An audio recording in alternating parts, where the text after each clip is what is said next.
about the world my children's children will live in, and what future generations will say about me. My mighty dream looks like Martin's.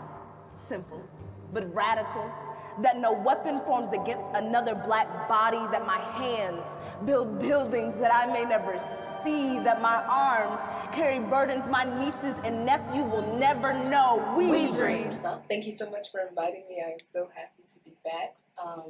My history, I would say, with YPL is directly connected with my history with Teens with a Purpose. So I began as a poet in high school, and I was able to join the Hampton Youth Poet Slam team as a freshman, and kind of just in my freshman and sophomore year. And one of my team members, Imagine, was the YPL Youth Poet Laureate for one of the years. So that was my first exposure to it. And I ended up applying for the year 2021, and I was lucky enough to become the National Youth Poet Laureate for the city of Portsmouth, and I was so grateful. And in that position, I was able to travel to many different places just in the state, but it still meant so much to me that people wanted to hear my voice and hear my platform. So that's basically my history. I've gone to many different events as the Hampton Youth Poet Laureate.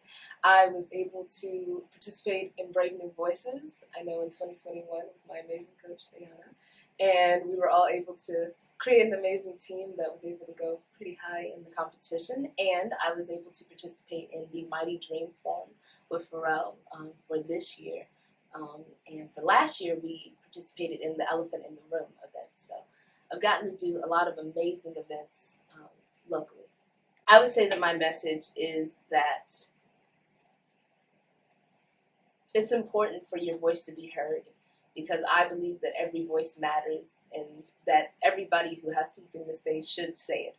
And I hope that someone who sees me is encouraged to say how they feel or express their position or whatever marginalized community they may come from. If they see me speaking, then that means that they have a voice and that they can speak too. And that's what is always important to me in my poetry. I've always loved the saying at Teens with a Purpose, tell your truth. It sounds like such a simple phrase, but it is so important, because in your writing, you shouldn't be trying to be anybody else but yourself. Because when you're performing, it's so important for you to be authentically you, because that's what connects with people. So I would encourage people to tell your truth and to tell your story. So with the YPL program expanding as wide as it is and becoming as state recognized as it is, I encourage all of the poets to be sure to tell their truth and to be authentically themselves. Because in your writing and in your performance, what connects with people is you and all of your stories. So I wish you the best. We dream, hopefully, hoping there's a world where peace kisses every community goodnight, where every kid sees themselves as hero and no badge claims them as villain, where inclusion includes everybody, where communities collectively build bridges for diversity. I dream of equity,